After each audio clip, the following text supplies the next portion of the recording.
বিয়ে থা করলেন, সংসার পাতলেন, সন্তানাদি হলো, চাকরি করছেন, চুটি আনন্দ করে সন্তানদের বড় করলেন, অনেক বড় স্বপ্ন নিয়ে।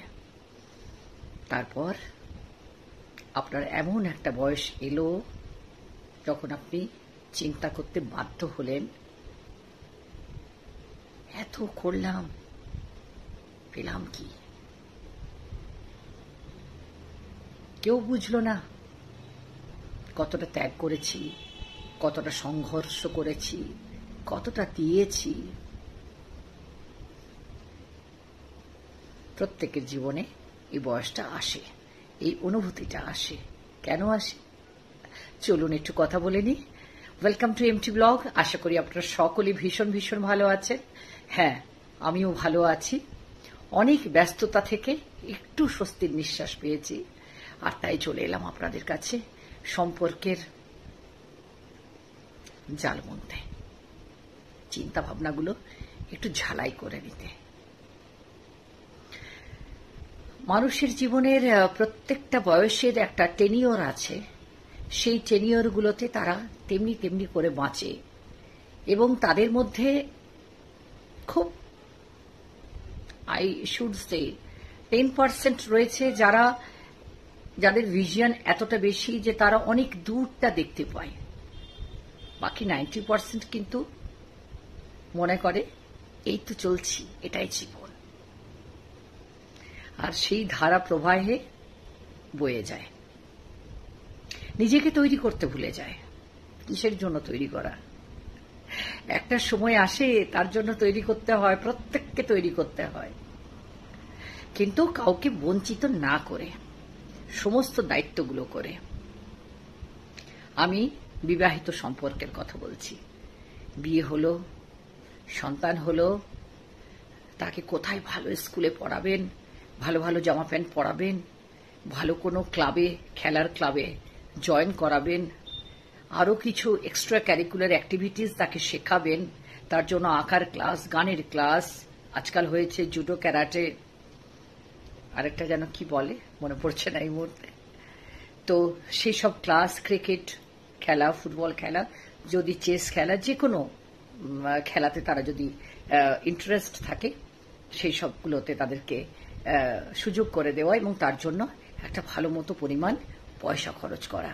আসি থেকে নাকি আপনার পুরো দিন পাত করে যে আপনি চাকরিটা করেন, আপনার যে বস, আপনার কলিগস, অফিস পলিটিক্স, তাদের কটাক্ষ, সুনাম, বদনাম, ক্রিটিসাইজ, সমস্ত কিছু সহ্য করে, চোখ বন্ধ করে শুধু পরিবারটির জন্য উপার্জন করেন। এখন তো মহিলারাও করে, দুজনে মিলে করেন, আর ছেলের পিছনে যখন যেটা দরকার সেটা খরচ করে তার কাছে তার ডিজায়ার্ড জিনিসটা, সে যেটা চায় সেটা হাজির করেন। ভাবেন আপনি খুব সাকসেসফুল পেরেন্টস, কেন বাচ্চা যেটা চাইছে সেটা তাকে দিতে পারছেন, তাকে সুসন্তান করতে পারছেন। তারপর ওই সন্তান একদিন বড় হয়, সে আজকাল বেশিরভাগ সন্তানেরাই পড়াশুনো করে একটা চাকরি করেই নেয়, চাকরি করে নেয়, কিংবা কোনো পেশাতে গেল, তারপর তার বিয়ে দিলেন খুব ধুমধাম করে। শ্বশুর ভাবছে, মানে ছেলের বাবা ভাবছে বিয়ে দিলাম, ছেলের মা ভাবছে বউটি আসবে, এবার আমার সাথে একটুখানি কথা বলার লোক আসবে, কিংবা আমার সংসারের কাজে একটু হাত বাটিয়ে নেবে, আর আমার মেয়ে বা আমার ঘরে মেয়ে বিদায় করেছি, বিয়ে দিয়ে দিয়েছি, আরেকটি মেয়ে এলো, যার যেরকম সংসার সে সেইভাবে স্বপ্ন দেখে বৌমাটি নিয়ে আসে। প্রথম প্রথম খুব ভাল লাগে, মিষ্টি, দারুণ লাগে। 2-3 মাস, 4 মাস, 5 মাস, 6 মাস, 1 বছর। তারপর ধীরে ধীরে বুঝতে পারা যায় না, একটু বোধহয় দূরত্ব রাখা দরকার। হয়তো আমারই ভুল, আমরাও হয়তো একটু বেশি ইন্টারফেয়ার করছি। যদি দূরদেশে দুজনে চাকরি করে, ফোনেও কিন্তু অতটাই কথা বলা যায় যতটা বৌমা শুনতে চায়। এই অ্যালার্টনেসটা কিন্তু চলে আসে নিজের সন্তানের ক্ষেত্রেও, যার জন্য একদিন সকাল থেকে রাত পর্যন্ত অক্লান্ত পরিশ্রম করেছেন এবং হয়তো নিজেদের অনেক চাওয়া পাওয়াকে খুব হাসি মুখে কম্প্রোমাইজ করে তার চাওয়াটাকে বড় করে দেখেছেন।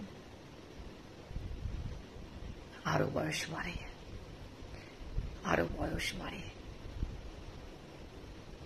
ছেলেও বড় হয়, তাদের সন্তানাদি হয়, খুব খুশির ভরা সংসার একেবারে। সেখানে কিন্তু একটি জিনিসের বড্ড অভাব। আপনাকে কি খুব করে তারা চায়? যাদেরকে খুব করে আপনি চেয়ে এসেছেন, না দেখে একদিন থাকতে পারেননি, 1 ঘন্টা দেখতে না পেরে ছটপট করতেন, তারা কি সেইভাবে আপনাকে চায়? বলতে পারা যায় না কাউকে, না তো আত্মীয় স্বজনকে, না তো পাড়া প্রতিবেশীকে, না তো বন্ধুদেরকে। কেননা এটা আমার জিনিস, সন্তান আমার, আমি বড় করেছি। ওপর দিকে থুতু ফেললে নিজের গায়ে পড়ে, সেই জন্য বলতে পারা যায় না, কিন্তু অনুভব করা যায় যে না না না, আমি তাদের খুব একটা প্রিয়জন নয়, আমাকে যে চাই সেটা ফিল করা যায়। উল্টো এটা সবসময় মনে হয় তাদেরকে ডিস্টার্ব করছি না তো। বাবাদের খুব লাগে যে ছেলে কিন্তু তার সাথে কোনো রকম আলোচনা করে না, না তো আর্থিক বিষয়ে, না তো তার অফিসে কি কি হচ্ছে সেই বিষয়ে। মাদের খুব লাগে ছেলে দিকে আমি তাকিয়ে রইলাম, যাবার সময় কই আমার দিকে তাকালো না তো। বা ছেলের বউ বিদেশে থাকে, কয়েকদিনের জন্য এসেছে, প্রথম 2-3 দিন খুব ভালোভাবে কাটে, তারপরেই বুঝতে পারা যায় ছেলের একটি আলাদা পরিবার হয়েছে, মা বাবা বাইরের, কিংবা সেই পরিবারের ভেতরে মা বাবার একটা গণ্ডি দেওয়া জায়গা আছে, সেখানে কিন্তু গণ্ডি কাটা আছে, মা বাবা চাইলেও সেটা পার করতে পারবে না। সেটা বুঝতে পারার পর একটা চিন্তা আসে, স্বামী স্ত্রী দুজনে দুজনের দিকে তাকিয়ে থাকে, ভাবে এটা তো ভাবিনি কোনোদিন। স্বামী স্ত্রীর কাছে ভয়ে কনফেস করতে পারে না, কি জানি ছেলের মা বরাবর ছেলের জন্য আমার সাথে ঝগড়া করে এসেছে, আজও না করে বসে। মা নিজের স্বামীর দিকে তাকিয়ে বলতে পারে না যে আমার ছেলেটা বদলে গেছে, কেননা এই ছেলেটির জন্য স্বামীর সাথে যতটা ঝগড়া করা যায় সারা জীবন করে এসেছে। সত্যটা কিন্তু এখানে তার পরিবার হয়ে যায়। তাই একটা উপদেশ দেওয়ার জন্য আজকের এই ব্লগ।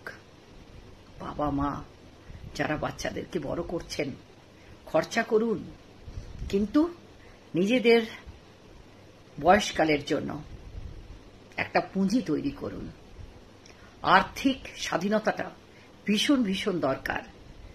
আর্থিক স্বাধীনতা যদি থাকে তাহলে আপনি নিজের সসম্মানে, কেননা সম্মানটাই কিন্তু প্রথমে চলে যায় যদি আর্থিক স্বাধীনতা না থাকে,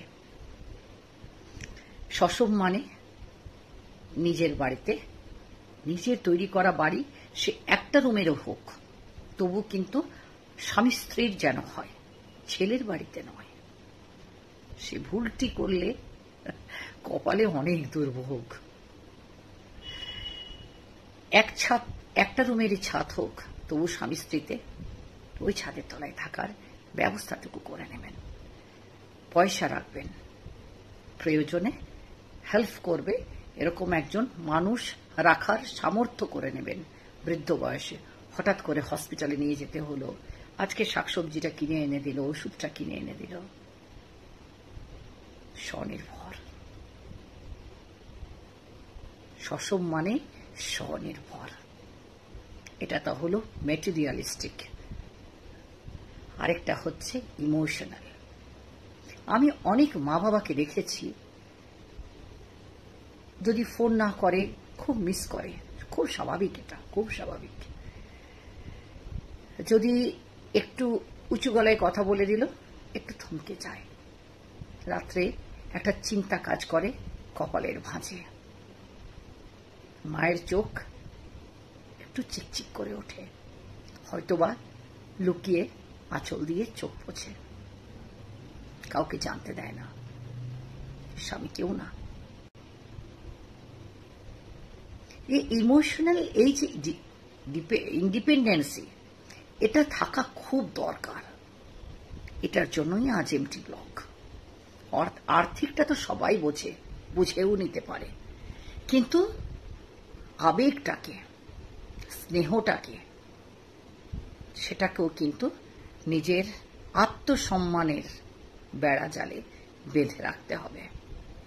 অতটাই ইমোশন ফিল করুন, নিজেকে কন্ট্রোল করুন, অতটাই প্রেম ভালোবাসা স্নেহ দেখান, অতটাই কেয়ারিং হন, যতটা দিলে আপনার দেওয়াটা সম্মানের হবে, উল্টে আপনাকে অপমানিত হতে হবে না, বা আপনার যে কেয়ার সেটা যেন তার কাছে বোঝা না হয়ে দাঁড়ায়। বোঝাতে পারলাম কি? আপনি তো খুব কেয়ার নিচ্ছেন, আপনি তো মা, আপনি তো বাবা, আপনি তো নেবেনই, তাকে বলছেন এইভাবে সেভিংস কর, এরকম এরকম খরচা করিস না, ফালতু খরচা করিস না, এই করিস না, এই কর, হেলথ দেখ, হ্যান দেখ, ত্যান দেখ, প্রত্যেকটা মা বাবা করে। ছেলে আর ছেলের বউ মনে মনে ভারী বিরক্ত হয় যে বুড়ো বুড়ির কাজ নেই, পিছনে পড়ে রয়েছে। তাদের চোখে, তাদের চলাফেরায়, তাদের মানায় না মানায় আপনি সেটা অনুভব করতে পারেন, কিন্তু আপনি ওটাকে অদেখা করে দেন। ফিল করুন, তাদের আপনার উপদেশের কোনো দরকার নেই। নিজেকে এমন করে তৈরি করুন, এমন দরজাটা খুলে রাখুন যে তাদের যদি দরকার থাকে তারা যেন আপনার কাছে আসতে পারে, তাদের প্রয়োজনে। মা বাবা সব সময় থাকবে, এইটা তাদেরকে বলুন, তোদের প্রয়োজনে সব সময় আছে, দিন রাত্রি সব সময় দরজা খোলা। কিন্তু নিজের প্রয়োজনটা রাখবেন না তাদের কাছে। প্রথম প্রথম দু একবার আপনার প্রয়োজন মিটলেও কিন্তু লাস্টে খুব দুঃখ পেতে হবে, কষ্ট পেতে হবে। আপনার একটা বৃদ্ধ বয়স, একটা অভিজ্ঞতার বয়স, সেই বয়সটাকে অপমানিত হতে হবে। আপনি একটা ব্যক্তিত্ব, সেই ব্যক্তিত্বকে অপমানিত হতে হবে। কি দরকার? বুড়ো বয়সে আর কি বা প্রয়োজন? শরীর, স্বাস্থ্য, রোগ রাখুন কাউকে। মানে একটি ছেলে বা একটি মেয়ে পয়সা দিয়ে পাওয়া যায়, এখন অনেক সেন্টার আছে, আয়া সেন্টার রয়েছে সব, যাতে করে আপনি অ্যাফোর্ড করতে পারেন। সেই পয়সাটা রাখতে বলছি। আশাই করবেন না যে তারা আসবে আর আপনাকে দেখবে, কিংবা আপনি তাদের কাছে গিয়ে থাকবেন আর তারা আপনার দেখাশোনা করবেন। এই আশা আপনাকে কি বিপাকে ফেলতে পারে আপনি হয়তো চিন্তাও করতে পারছেন না, আর সেটার নাম হচ্ছে দুর্ভোগ। আর একটা কথা বলি, সবাই হয়তো ভিডিওতে বলে কিছু সন্তান, না গো না, 90% এখন এরকমই। তাই নিজের ইমোশনটাকে কন্ট্রোল করুন, নিজেকে নিয়ে থাকতে শিখুন, নিজের যা ভালো লাগে শেষ বয়সে সেটি যেন আপনার বাঁচার একটা কারণ হয়ে দাঁড়ায়। আপনি গান গাইতে পারেন হয়তো, ডান্স করতে পারেন হয়তো, মুভি দেখতে ভালোবাসেন হয়তো, গার্ডেনিং করতে ইচ্ছে করে হয়তো, মানে ভালো লাগে, ফুল ভালোবাসেন হয়তো, ফুলের বাগান করতে ভালোবাসেন হয়তো, পড়াশোনা করতে ভালোবাসেন হয়তো, বা লিখতে ভালোবাসেন, কিংবা কবিতা আবৃত্তি করতে ভালোবাসেন, কিংবা কোনো সোশ্যাল মিডিয়াতে কাজ করতে ভালোবাসেন। মানে একটা মানুষের কিছু না কিছু ভালো লাগা, প্যাশন তো থাকেই। ওই প্যাশনটা হচ্ছে আপনার লাইফ, ওটাকে নিয়ে বাঁচুন। আপনি যখন নিজের প্যাশনে মগ্ন থাকবেন, আর মাঝে মাঝে শুধু একবার করে দেখে নেবেন তারা ভালো আছে কি ভালো নেই, তাতে কিন্তু তারাও বুঝবে, তাদের মনেও আপনার প্রতি যে সম্মানটা ছিল সেটাও কিন্তু থাকবে। আর আপনাকে কিন্তু একটু সমঝে চলবে। টেকেন ফর গ্রান্টেড কোনো দিন নিতে পারবে না। যদি বুঝে যায় যে আমার মা বাবা এই বয়সেও কিন্তু আর্থিকভাবে স্বাধীন তো বটেই, ইমোশনালিও স্বাধীন। হ্যাঁ, একটা জায়গা বাচ্চাদের নিশ্চিত করে দেবেন, তোদের প্রয়োজনে আমরা সবসময় রয়েছি, কিন্তু আমরা নিজেরা ভালো আছি। That's it. এই যে মনের জোর তৈরি করা, এই যে মাইন্ড পাওয়ারটাকে নিজের তৈরি করা, এই যে ইমোশনটাকে কন্ট্রোল করা, এটা ভীষণ কঠিন, কিন্তু এটা করতে হবে। আপনি বাঁচুন বৃদ্ধ বয়সটা, কিন্তু সম্মানের সাথে বাঁচুন। সেলফ রেসপেক্ট পৃথিবীর কোনো কারণে যেন সেটা ভগ্ন না হয়। আমার কি করব, সকালে কি খাবো, কোন সময় বাইরে বেরোবো, কোন সময় ঘুম থেকে উঠব, it is me to decide. এই স্বাধীনতাটুকু কেউ যেন কেড়ে নিতে না পারে, শেষ বয়সেও না, শেষ পর্যন্তও না। এই স্বাধীনতাটা হচ্ছে বাঁচার স্বাধীনতা। শেষ বয়সে মানে বৃদ্ধ বয়সে, আমি 60+ বলছি বা 55+ বলছি, যার যেরকম সংসার সেরকম, বা 70 বলছি। আজ আমি কি খাবো, আমি কটার সময় ঘুম থেকে উঠবো, আমি কার সাথে কথা বলবো, আমি কটা সময় বাইরে বেরোবো, বাইরে থেকে আসবো, আর আমি আমার কোন আত্মীয় আসবে যাবে, হ্যাঁ, কেমন করে আমি থাকবো, মানে এই যে ছোট ছোট জিনিসগুলো আর কি, দিনাতিপাত, সেটা রুটিনটা যেন আপনার দ্বারা, ডিসিশনটা হয় আপনার দ্বারা যেন ফিক্সড হয়। কারুর সাথে নিজেকে কম্প্রোমাইজ করে, তার সাথে ছেলের চাকরির জীবন, মেয়ের চাকরির জীবনের সাথে নিজেকে মানিয়ে সকাল 5টা থেকে রোগরে রাত্রি 10টা পর্যন্ত, আর রাত 10টার সময় শুনতে হবে কি তোমার তো কোনো কাজ নেই, তুমি তো এটা করে রেখে দিতে পারতে। ততক্ষণে আপনার কিন্তু বৃদ্ধ শরীর ক্লান্ত, বৃদ্ধ মন, সমৃদ্ধ মন, বৃদ্ধ তো বলবো না, সমৃদ্ধ মন, অনেক অভিজ্ঞতার একটা জীবন, অনেক অভিজ্ঞতা নিয়ে তৈরি একটা ম্যাচিওর্ড বিবেক। ততক্ষণে পুরো দিনের শেষে সে ক্লান্ত, একটু বিশ্রাম চায়। তখন যদি এই কথাটা কেউ বলে, এটাই মনে হবে নিজের পেটের সন্তান, তারাও আমাকে বুঝলো না। আর এই যে হতাশা, এই হতাশাময় জীবন বড্ড দুর্ভোগের জীবন, একদম না। নিজেকে তৈরি করুন।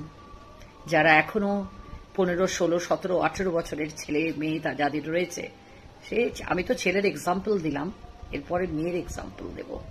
সেম, হয়তো জামাই মেয়ে একটু বেশি করে আসবে, কিন্তু মেয়ের বাড়ি থাকুন, মেয়ের উপর নির্ভর হয়ে থাকুন, মেয়ের আসল রূপটা দেখতে পাবেন। ভীষণ বিরক্ত হয়, ভীষণ ঝগড়া করবে। তো এইটাই আর কি, যে এখন থেকে দুটো জিনিস তৈরি, একটা হচ্ছে আর্থিক স্বাধীনতা, আর একটা হচ্ছে ইমোশনাল ইন্ডিপেন্ডেন্স। এই দুটো ভীষণ ভীষণ দরকার। 50+, 60+, 70+, 80+, তারপরে তো কি জানি কোথায় লেখা রয়েছে, হসপিটালে নাকি বাড়িতে, সেটা তো ডাক্তার নার্স তারা ডিসাইড করুন, কিন্তু আপনার পয়সায়, আপনার ইশারায়, আপনার ডিসিশনে, তবেই আপনি কিন্তু একটা সুখী, সুস্থ, শান্তিময় জীবন পার করতে পারবেন। তাহলে আজকে এখানেই থাক। আপনারা সবাই খুব ভালো থাকুন। যদি এমটি ব্লগ আপনাদের ভালো লাগে, তাহলে এমটি ব্লগকে আপনারা সাবস্ক্রাইব করবেন, লাইক করবেন, শেয়ার করবেন। আর সাবস্ক্রাইবের পাশেই আছে জয়েন বাটন, সেটা টাচ করলেই আপনি মেম্বারশিপ নিতে পারবেন। মেম্বারশিপদের জন্য থাকবে আলাদা করে ব্লগ, আলাদা করে শর্টস, আলাদা করে লাইভ, যেখানে তারা ব্যক্তিগত, একান্ত ব্যক্তিগত নিজেদের কথা বা নিজেদের সমস্যা, নিজেদের যা কিছু সম্পর্কজনিত বা চাকরির জীবনের বা আর্থিক যা কিছু সাজেশন দরকার, তারা কিন্তু আমার সাথে শেয়ার করে সাজেশন নিতে পারেন, উপদেশ নিতে পারেন, এবং শেয়ার করে নিজেকে একটু হালকা করতে পারেন। আর দেবেন সুপার থ্যাঙ্কস, যদি ভালো লাগে সুপার থ্যাঙ্কস দিলে আপনি পাবেন ইউটিউব থেকে স্পেশাল ব্যাচ, আর থাকবে কিছু ইমোজি। তাহলে আজকে চলি, বাই বাই, টাটা।